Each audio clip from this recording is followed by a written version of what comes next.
आप देख रहे हैं लाइव 7। नमस्कार, लाइव 7 विशेष में आपका स्वागत है। मैं हूं ज्ञान रंजन। दोस्तों, 14 तारीख को मकर संक्रांति है और मकर संक्रांति में जो है सो के बाद जो है सो सूर्य उत्तरायण की ओर जाता है। तो झारखंड भाजपा में भी जब सूर्य उत्तरायण की ओर जाएंगे तो आदित्य का उदय होगा। आप समझ रहे होंगे कि मैं किस बात की ओर आपको इशारा कर रहा हूं। जी हाँ दोस्तों, झारखंड भाजपा का सांगठनिक चुनाव अंतिम चरण पर है। आपने देखा कि पिछले दिनों 1-2 दिन पहले सभी जिला अध्यक्षों का चुनाव हो चुका है, मंडल अध्यक्षों का चुनाव हो चुका है। अब राष्ट्रीय कार्यकारिणी और प्रदेश अध्यक्ष का चुनाव होना है। और जो जानकारी मिल रही है, जो सामने आ रहे हैं बातें, हालांकि चुनाव की बातें तो हो रही है, लेकिन यह भी सच है कि अगर नामांकन एक ही व्यक्ति करेंगे तो वो सर्वसम्मति से अध्यक्ष चुने जाएंगे। और जो जानकारी मिल रही है उसके हिसाब से कार्यकारी अध्यक्ष, जिन्हें 2-3 महीने पहले ही कार्यकारी अध्यक्ष रविंदर राय की जगह पर हटा करके आदित्य साहू को बनाया गया था, ये जानकारी, पुख्ता जानकारी आ रही है कि भाजपा के नए प्रदेश अध्यक्ष आदित्य साहू होंगे। इस पर केवल मुहर लगना बाकी रह गया है। इस बीच प्रदेश अध्यक्ष के चुनाव को लेकर के क्या कार्यक्रम तय किए गए हैं और क्या कुछ होना है, इस पर प्रदेश महामंत्री प्रदीप वर्मा ने आज प्रेस कॉन्फ्रेंस किया था। पहले आप उनके बयान को सुन लीजिए। भारतीय जनता पार्टी में पिछले वर्ष से संगठन पर्व के रूप में संगठन निर्माण की एक व्यापक प्रक्रिया चल रही है। उसी कड़ी में राष्ट्रीय चुनाव अधिकारी डॉक्टर के लक्ष्मण ने झारखंड राज्य के प्रदेश अध्यक्ष एवं राष्ट्रीय परिषद के सदस्यों के चुनाव हेतु डॉक्टर जुएल उरांव, केंद्रीय मंत्री, भारत सरकार को झारखंड चुनाव अधिकारी नियुक्त किया। उनकी नियुक्ति के साथ साथ ही प्रदेश अध्यक्ष एवं राष्ट्रीय परिषद के सदस्यों के चुनाव की एक समय सारणी आज घोषित की जा रही है।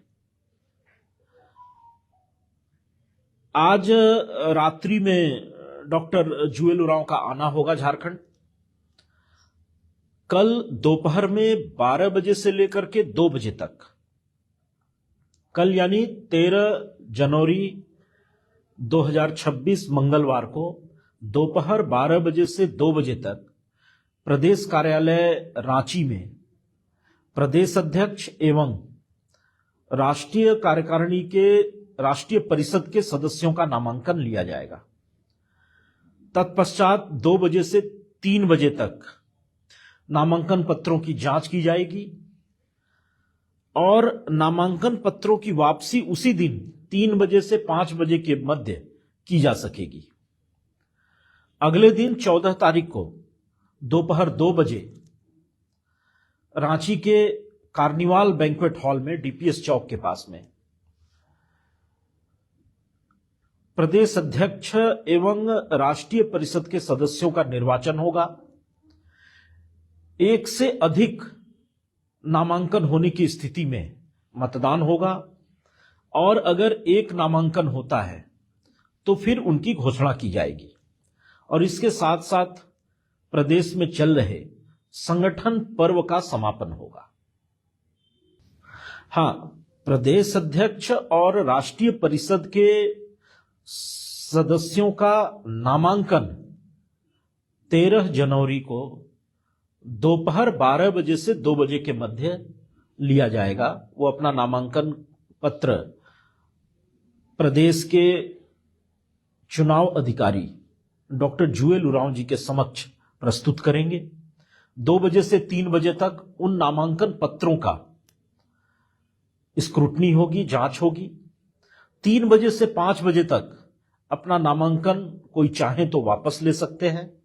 अगले दिन यानी 14 जनवरी 2026 को 2 बजे से निर्वाचन का कार्यक्रम प्रारंभ होगा। अगर एक से अधिक नामांकन होंगे किसी पद के लिए तो मतदान होगा, अन्यथा प्रदेश अध्यक्ष एवं राष्ट्रीय परिषद के सदस्यों की घोषणा होगी।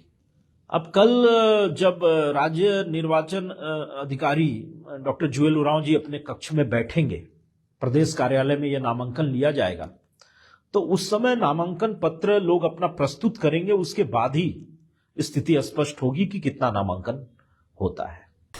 दोस्तों, 14 तारीख का दिन झारखंड भाजपा के लिए अहम है।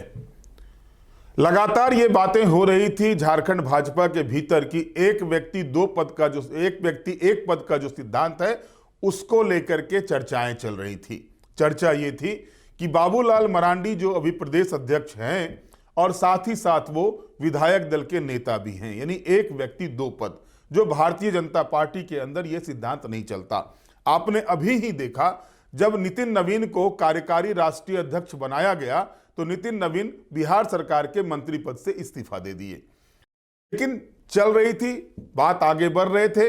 इसी बीच आपने देखा कि 2-3 महीने पहले भाजपा के केंद्रीय नेतृत्व ने, राष्ट्रीय नेतृत्व ने रविंदर राय को कार्यकारी अध्यक्ष के पद से हटा करके आदित्य साहू को प्रदेश का कार्यकारी अध्यक्ष बनाया। और इसके बाद से ही लगातार ये चर्चा चल रही थी कि आगे जब भी जिला अध्यक्षों के चुनाव हो जाएंगे, उसके बाद जब प्रदेश अध्यक्ष का चुनाव होना होगा तो उसमें आदित्य साहू को कार्यकारी अध्यक्ष बनाने के पीछे की मंशा यही है कि उनको प्रदेश अध्यक्ष की कमान दी जाएगी। और पूरी तरह यह मान के चलिए कि आदित्य साहू ही नए भाजपा के नए प्रदेश अध्यक्ष होंगे। इसके अलावा अब जुएल उरांव जी को बनाया गया है चुनाव कराने के लिए, प्रदेश अध्यक्ष के चुनाव को लेकर के उनको प्रभारी बनाया गया। वो रांची पहुंच भी गए हैं। कल नामांकन की तिथि है, कल 13 तारीख है, नामांकन करेंगे। 14 तारीख को घोषणा होगी, मकर संक्रांति का दिन है। नए प्रदेश अध्यक्ष के रूप में आदित्य का उदय होगा, उत्तरायण की ओर सूरज जाएंगे तो झारखंड भाजपा भी उत्तरायण की ओर जाएगा और आदित्य साहू बनेंगे, ऐसी पुख्ता जानकारी है, पूरी संभावना है। लेकिन इस बीच आप गौर करें, वर्षों के बाद, यानी जहां तक मुझे याद है लगभग 2 दशक के बाद जो है झारखंड भाजपा में मनोनयन की प्रक्रिया से हट करके चुनाव की प्रक्रिया को अध्यक्ष के लिए अपनाया जा रहा है। आप गौर करेंगे कि 2009 के लोकसभा चुनाव के समय जो था, उस समय पीएन सिंह अध्यक्ष थे प्रदेश के, लेकिन उनको धनबाद संसदीय सीट से टिकट मिला और उनकी जगह पर रघुवर दास जी को प्रदेश अध्यक्ष बनाया गया। इसके बाद 2010 में अर्जुन मुंडा झारखंड के मुख्यमंत्री बने थे, तिवारा मुख्यमंत्री बने थे। तो उसके बाद आपने देखा किस तरह से कभी दिनेशानंद गोस्वामी को, फिर रविंदर राय जी को लाया गया था उस समय। तो वो सारे के सारे मनोनीत थे, वहां से मनोनयन होकर के आता था, उनको अध्यक्ष की कमान दी जाती थी। रघुवर दास जी के जो शासनकाल में भी अगर आप गौर करेंगे तो लक्ष्मण गिलुआ हो या फिर अन्य जो भी दीपक प्रकाश हो, जो भी प्रदेश अध्यक्ष बने, सबों का मनोनयन के आधार पर, वो यहां तक कि बाबूलाल मरांडी भी मनोनयन के आधार पर ही अध्यक्ष बने थे। इस बीच आप ये भी गौर करें कि प्रदेश कार्य समिति का गठन जो है सो न बैठक भी न गठन एक बार भी बाबूलाल मरांडी के कार्यकाल में, लगभग 3 साल होने को है, नहीं हो पाया।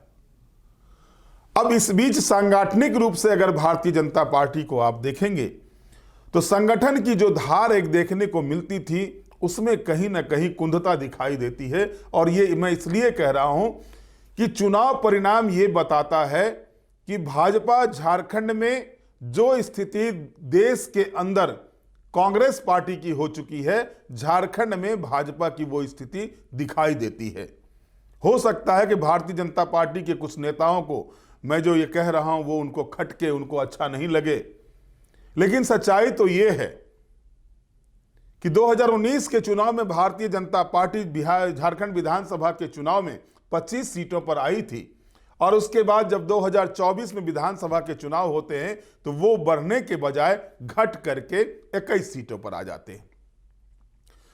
2019 के चुनाव में यह कहा गया कि जो एक लोगों के बीच में बातें रखी गई थी, लोगों के बीच में जो प्रचार प्रसार किया गया था, सीएनटी एसपीटी एक्ट में संशोधन के बातें जो रघुवर दास के समय आई थी, उसके नैरेटिव को इस तरह से सेट किया गया लोगों के बीच में कि आदिवासी समुदाय का वोट जो था वो भाजपा से फिसला था और जो सीटें थी आदिवासी समुदाय की, जो सीटें थी 28 सीटें जो रिजर्व हैं 81 विधानसभा में से, उसमें से 26 सीटों पर उस समय की यूपीए यानी हेमंत सोरेन के नेतृत्व वाली यूपीए जो थी उसकी जीत हुई थी।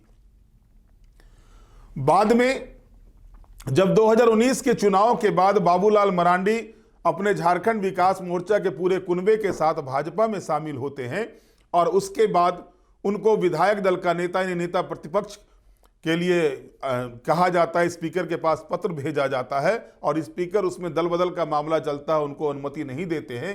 तो बाद में जो है अमर कुमार बावरी को नेता प्रतिपक्ष बनाया जाता है और भारतीय जनता पार्टी ने बाबूलाल मरांडी को प्रदेश अध्यक्ष की कमान सौंपी। यानी अमर कुमार बावरी शेड्यूल कास्ट से और बाबूलाल मरांडी शेड्यूल ट्राइब्स से। 2024 के चुनाव में आप देखें कि झारखंड के ट्राइबल्स के बीच के कद्दावर नेताओं का झुंड अब चंपाई सोरेन को भाजपा अपने पाले लाती है, मधु कोड़ा को अपने पाले लाती है, अर्जुन मुंडा बड़े नेता हैं ही उनके साथ में, सीता सोरेन को गुरुजी के परिवार से तोड़ करके लाया जाता है। इसके बाद भी 2024 के विधानसभा चुनाव और लोकसभा चुनाव दोनों में ही ट्राइबल सीटों पर भारतीय जनता पार्टी की भद्द पिट जाती है। 2019 के चुनाव में भारतीय जनता पार्टी 2 सीटें लाती है और 2024 के विधानसभा चुनाव में भारतीय जनता पार्टी 1 सीट जो चंपाई सोरेन की है वो ही बचा पाती है।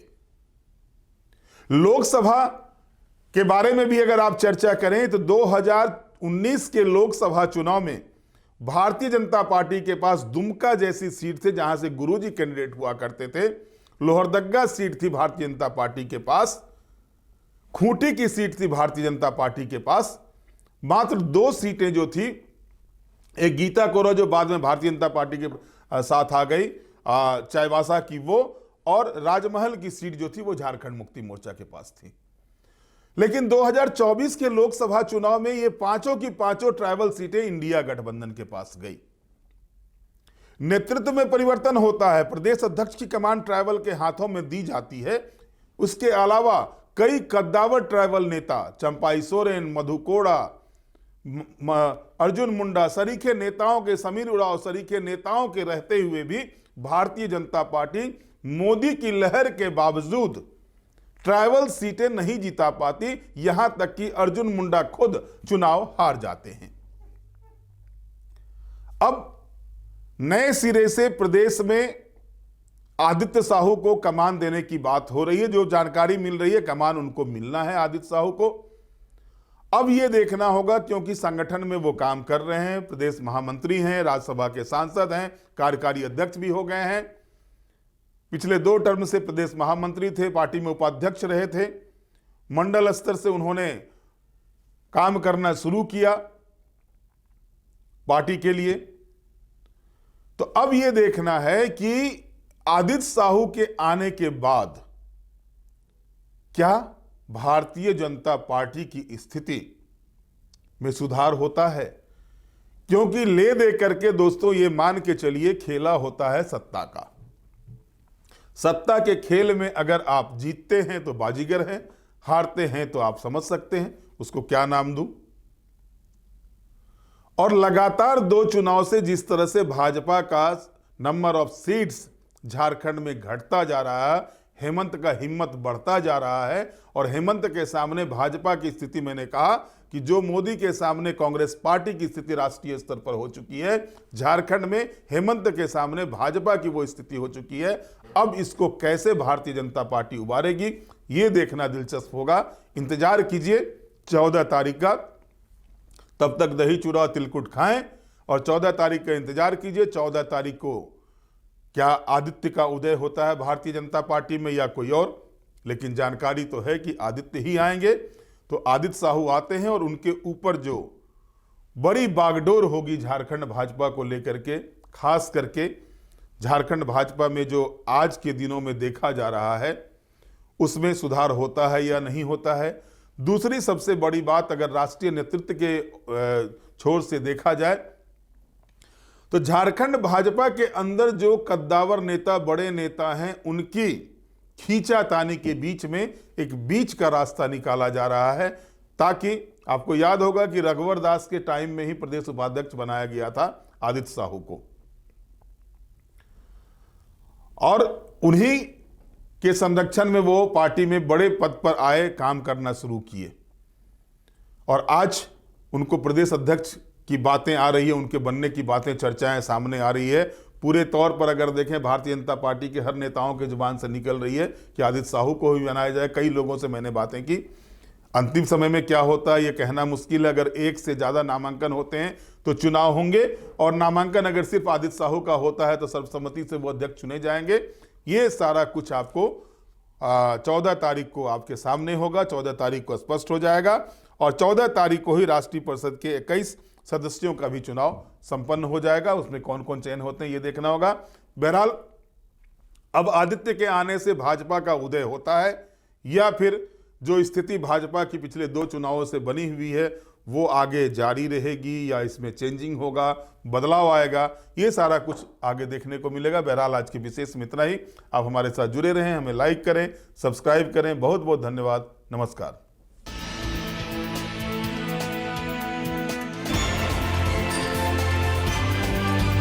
आप देख रहे हैं लाइव 7।